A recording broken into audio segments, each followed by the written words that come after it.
Bagajul e greu, dar camera e goală. Am lăsat pe noptieră o urmă de școală. Ușa se închide, ecoul rămâne. Plecăm spre mai bine, spre ziua de mâine. Dar mâine e astăzi și cerul e gri. Nu-i nimeni pe stradă să mă poată ști.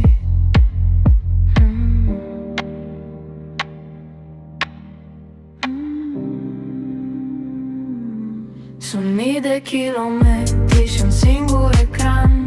Te văd prin pixeli, mamă, an după an. Vocea ta tremură, conexiunea e slabă. Mă întreb dacă-s bine, mereu cu o grabă. Dar noaptea e lungă și patul e rece. Aștept doar ca timpul mai repede să treacă.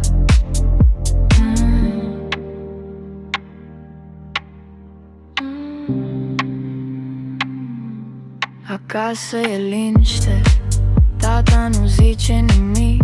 Casa lor pare acum un muzeu mai mic. Camerele-s reci, nu mai e gălăgiri, doar amintiri prafuite pe o farfurie.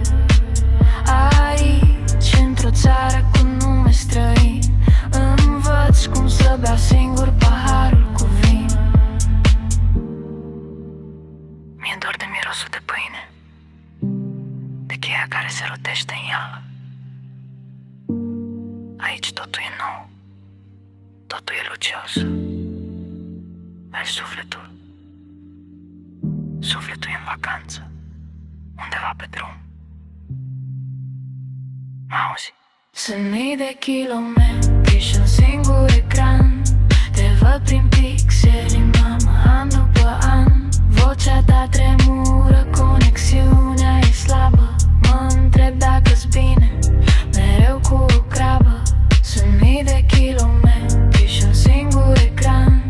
Te văd prin pixeli, mamă, an după an. Vocea ta tremură, conexiunea e slabă. Mă întreb dacă-s bine, mereu cu o grabă. Dar noaptea e lungă și patul e rece. Aștept doar ca timpul mai repede să treacă. E noapte din nou, peculiar.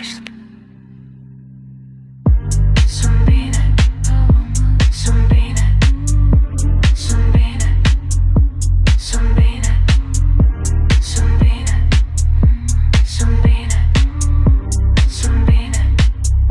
Sunt mii de kilometri și un singur ecran. Te văd prin pixeli, an după an.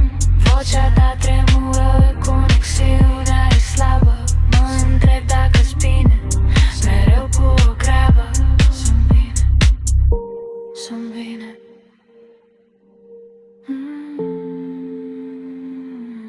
Sunt bine.